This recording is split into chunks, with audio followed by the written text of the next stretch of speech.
Hi friends ఈ వీడియోలో మనం 2B ఫిక్స్ ఫార్మ్స్ గురించి తెలుసుకోబోతున్నాం. ఈ 2B fix forms blood forms తర్వాత ఒక మంచి లైవ్ ఫుడ్ అంటే ఈ 2B ఫిక్స్ ఫార్మ్స్ని మనం చెప్పుకోవచ్చు అనమాట.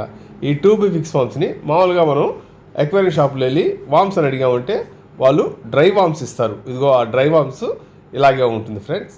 ఈ డ్రై వామ్స్నే లైవ్గా ఉంటే ఈ విధంగా ఉంటుంది.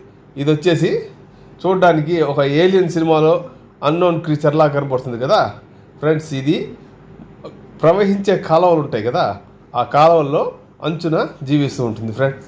ఇది చూడడానికి వానపాములాగే ఉన్నప్పటికీ వానపాము కాదనమాట. ఇది వచ్చేసి చాలా సన్నగా ఒక దారాల మందంలో ఉంటుంది ఫ్రెండ్స్. ఇది వచ్చేసి గుంపుగా జీవించే జీవులు అనమాట. నీటిలోని వ్యర్థాలని కలుషితాలని శుభ్రం చేస్తూ ఉంటుంది. ఇది వచ్చేసి మనకి ఫైటర్ పిల్లలు ఉన్నాయి కదా, 1 ఇంచ్ సైజ్ పిల్లలు వేటికైనా వేయచ్చు అనమాట. ఇది ఒక మంచి ఆహారం అవుతుంది ఫ్రెండ్స్. టెట్రాసు, గప్పీసు, మాలీసు, ఏంజిల్సు ఇలాంటి చేపలకి ఇది వేయచ్చు అనమాట. పెద్ద చేపలకు కూడా వేయచ్చు, కానీ అది ఎక్కువగా తినేస్తుంది. ఇది వచ్చేసి సన్నగా ఉంటుంది కాబట్టి చిన్న నోరు కలిగిన ఫిషెస్ ఏవైతే ఉన్నాయో వాళ్ళకి మనం వేసుకోవచ్చు. ఇది చూడండి, ఇప్పుడు మన ఫైటర్ పిల్లలు ఉన్నాయి కదా, ఇది 1 ఇంచ్ సైజ్ పిల్లలు అనమాట. వీటికి మనం దీన్ని ఆహారంగా ఇవ్వచ్చు ఫ్రెండ్స్. ఏ ఫుడ్ అయినా సరే మనం లైవ్ ఫుడ్ అయినా ఆర్టిఫిషియల్ ఫుడ్ అయినా ఓవర్ ఫీడింగ్ అనేది చేయకూడదు. అది మంచిది కాదు ఫ్రెండ్స్. మనం చూస్తాం కదా, ఇన్ని పిల్లలు ఉన్నాయి, ఈ మాత్రం సరిపోతాయని మనం ఒక లెక్కగా దీనికి వేసుకోవాలన్నమాట. చూడండి ఎంత బాగా తింటున్నాయో. అంటే ఇప్పుడు డ్రై వామ్స్ వేయకూడదని కాదు, ఈ లైవ్ ఫుడ్ అయితే ఇష్టంగా తింటుంది ఫ్రెండ్స్. అంటే అంతే కదా, మామూలుగా మనం వేడిగా తినడానికి వేడి చేసుకొని తినడానికి తేడా ఉంటుంది కదా, అలాగే ఇలాంటి లైవ్ ఫుడ్ని తినడానికి ఎక్కువ ఆసక్తి చూపిస్తుంది అనమాట. తర్వాత మనం ఈ లైవ్ ఫుడ్ నేను చెన్నై నుంచి తెచ్చాను. ఇది వచ్చేసి కల్చర్ చేయొచ్చా అంటే అస్సలు కల్చర్ చేయడం కుదరదు ఫ్రెండ్స్.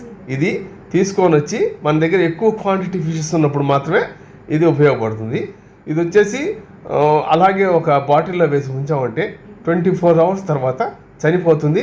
ఆ వాటర్ కూడా స్మెల్ వచ్చేస్తుంది ఫ్రెండ్స్. అందువల్ల మనం ఏం చేస్తామంటే దీనికి ఒక ఉపాయం ఉంది, అది చెప్తాను.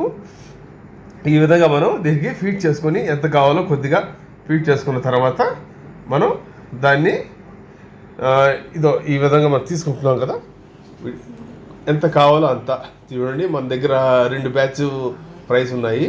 వీటికి మనం ఫీడ్ చేస్తాం అనమాట. చూడండి ఎంత చక్కగా తింటున్నాయి, చూడండి బాగా సైజ్ వచ్చేసింది. ఇలాంటి స్టేజ్లో మనం ఇలాంటి లైవ్ ఫుడ్ వేస్తే ఇంకా గ్రోత్ అనేది బాగుంటుంది ఫ్రెండ్స్. ఈ ఫిషెస్కి మనం ఈ లైవ్ ఫుడ్ నేను ఆల్మోస్ట్ చాలా తక్కువగానే ఇచ్చున్నాను, లేకుంటే ఈ టైంకి ఇంకా పెద్దవైపోయి ఉండాలి, మనకి అందుబాటులో లేకపోవడం. అందువల్లే నేను చెన్నై వెళ్ళి లైవ్ ఫుడ్ని తీసుకురావడం జరిగిందనమాట. ఫ్రెండ్స్, ఇలాంటి వీడియోస్ని ఎంజాయ్ చేయాలంటే మన ఛానల్ని లైక్ చేయండి, షేర్ చేయండి, సబ్స్క్రైబ్ చేయండి.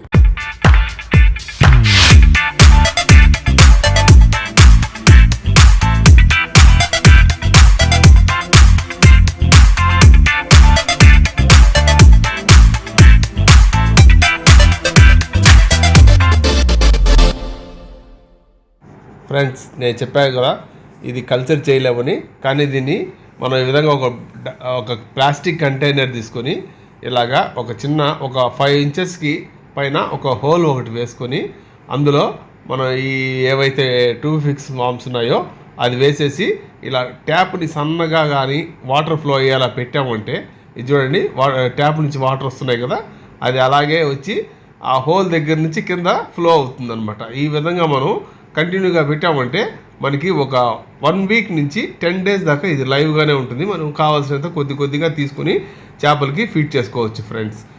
ఇది ఫాలో అవ్వండి.